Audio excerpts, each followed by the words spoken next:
So, good evening, good evening, good evening. We are back again with a transfer video. Let me get Master Splinter on the screen. That's how we do.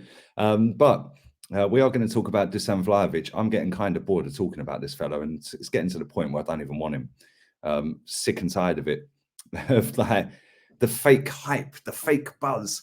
How many times do we see this? We're going to get into talking about that in a minute. I just want to say big up to everybody who watched the show with me, Northside and Goonie earlier today. Eunice couldn't make it, unfortunately, but make sure you do go and check that stream out. It was lit. So make sure, again, check that out.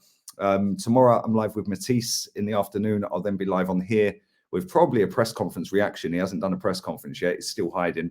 And I think I'm going live on here with Dan Potts as well tomorrow night after the game, the Tottenham-Chelsea game. So make sure you come and check that out. And make sure you are sticking a like on the video, subscribing, and sharing the content around. But we are going to speak about the main man, Dusan Vlahovic. I'd love to know what percentage of people that are hyping up this geezer have actually watched him. And when I mean watched him, actually sat and watched a full 90 minutes of this guy in action for Fiorentina this season, last season, whatever it may be. And then I'd love to know how many of them people have also then gone on to watch him for maybe 5, 6, 7, 8, 9, 10 games. Because I guarantee the percentage of people is zero, because the only people that are watching this guy are Fiorentina fans, other fans of the Italian league, and there's not many of them on social media within the Arsenal community. Am I supposed to believe that Arsenal fans, even though we're a global fan base, am I supposed to believe that they're getting up, they're going to work, they're going to college, they're going to school, whatever it may be, they're then coming home and all the games kick off simultaneously at the same time as all the other leagues, pretty much.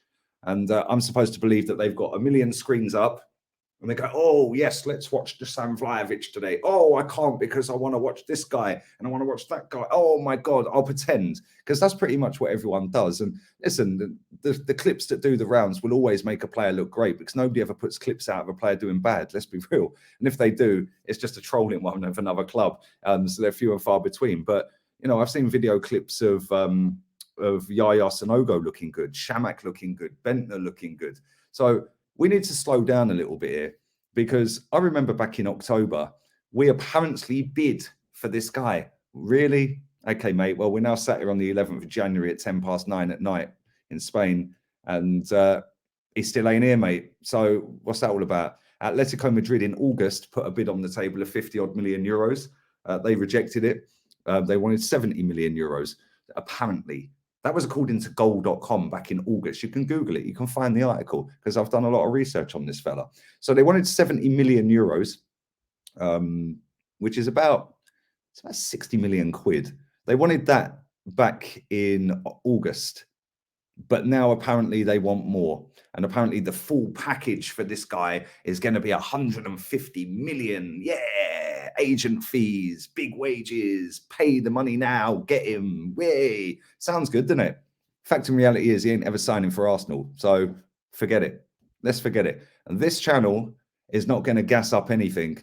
We're going to give you a proper perspective on it. We're not just going to go with the flow and the traction just to get the most views and hits and clicks. I actually say it as it is on this channel. And I'm supposed to believe that we're going to do 150 million quid for an overall package on this guy.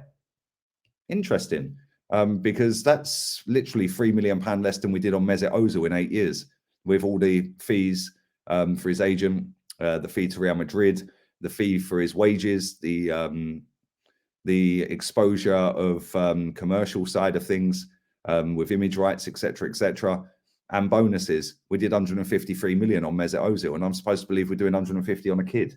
Like, turn it in. Come on, whoever writes this crap, seriously, sort it out. And people go, "Oh, you're negative. You're negative." What? Would you want me to just pretend it's all going to happen? And yeah, he's coming, and he'll be on the next flight from Italy. Like, turn it in. They're currently sat. I think they're fourth in the table. I'm going to have a little look at it. I think they're sat fourth in the table.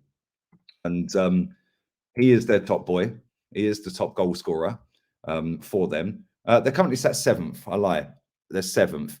They are 9 points off of fourth place, and they're 6 points off of fifth, and they're level with Roma. but they do have a game in hand over Roma. Lazio are also level pegging on points with them, but do have Fiorentina do have a game in hand on them as well.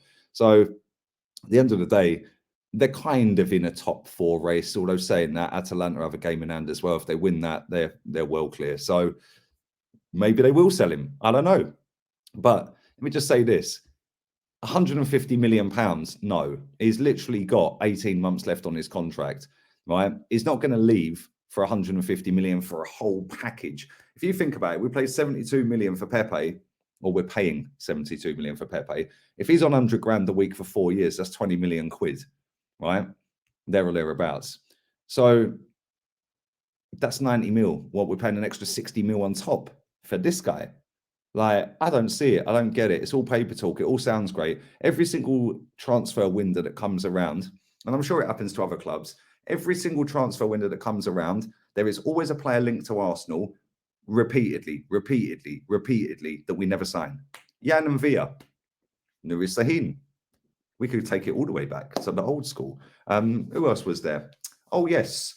Houssem Aouar. Do you remember that one? All summer. Oh, Aouar. Notice none of our fans are gassing up Houssem Aouar anymore. Yet they spent the whole summer, 2 summers ago, making out he's the best thing in the world and he's the next Leo Messi. This is exactly why I do not jump on hypes and trends. Who else was there? Oh, yes, Emi Buendia. Yeah, he's doing well at Villa, isn't he? Our fans gassed him up to be the second coming of Messi. Then Martin Odegaard did actually sign. So they forgot Aouar, they forgot Buendia. Let's sign Odegaard. And this is what happens time and time again. We gas up players that we've never seen. Well, I don't, but a lot of people on social media will gas up players they've never seen because it's trendy and it's fashionable. There is no way in a million years that all of these people with their big accounts on social media are making out they're experts of this player. There's no way in a million years, number one, they watch Fiorentina. And number two, that if they do, they've never watched this geezer play for 10 games. Yeah, maybe 1 game here, 1 game there. They have never watched 10 games of this guy. I refuse to believe it because I'll tell you something now. If I go back to that Serie A, right, and have a look at the fixtures, let's have a look at the matches. Right, let's have a look at Fiorentina's next match. Let's see what time Fiorentina's next match is on. Let's have a little butcher's look here. Keep pumping up the likes, people. All right, Fiorentina, there they are. Matches. So Fiorentina, their next game is. Oh, it's in the Coppa Italia on Thursday night. Oh, yeah. So Arsenal fans won't be watching that then because they'll be watching Arsenal. Then they're playing on Monday, so they could potentially watch them against Girona. Is that going to happen? Probably not. Then they're playing on the Sunday. I think we play on that Sunday against Burnley, so that ain't happening. And then obviously they don't have their break because they're playing. Oh, no, it's to be confirmed. Oh, all of these is to be confirmed. Oh, so maybe they are having a break. International break, of course it is. So the next 3 games, they could potentially watch one of them. If we go back further, like, I ain't even going to be bothered with it. But the point is, there's no way in a million years these people are watching 10 screens at the same time, watching every player and experts on every player. Stop listening to these people. They chat bollocks. Stop listening to them. Yeah, the fact is the kid might be good or he might not be good. He might be coming to Arsenal, he might not. If I was a betting man, which I'm not, he ain't coming. He ain't coming. Let's be real with it. He ain't signing for Arsenal. If you've got Atletico Madrid, Juve, Man City, Tottenham, and Arsenal waiting for you, where are you going? Because it ain't Arsenal, mate. And on that bombshell, I am going to wrap this up. Big up to everybody who has watched. Big up to everybody who has subscribed, liked, shared, and all of that. I'd love to know your thoughts on this because there's not many people that come in my comment section and say, oh, yes, I watch the Italian league and I watch every Fiorentina game. I don't think I've ever had a Fiorentina fan in my comments. I don't think I've had many, maybe a handful of people to watch Serie A. Like, even most Italians that come in my chat don't watch their own league. They watch the Premier League. Like, come on, man. These people are going on like they're experts. Oh, yes. Oh, he's a great signing. He's this, he's that. Oh, he's got this. Oh, he's such a beast. He's this. Turn it in, man. Seriously. Stop waffling, man. You don't know these players. Yeah, stop gassing up players. I know it's cool to be excited and happy and you want players to sign for the club. He's not better than Aubameyang. And we're letting Aubameyang walk out.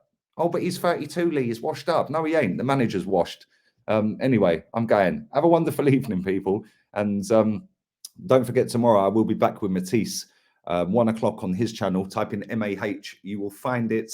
Then I'll be doing a live stream. Hopefully, it'll be a press conference reaction for the Thursday game against Liverpool at Anfield. then I should be going live after the Spurs-Chelsea game with Dan Potts on here. So I'll check that out tomorrow. I'll keep you posted. All have a wonderful evening. Make sure you go back and check the show I did with Goonie and Northside as well. We're out of here.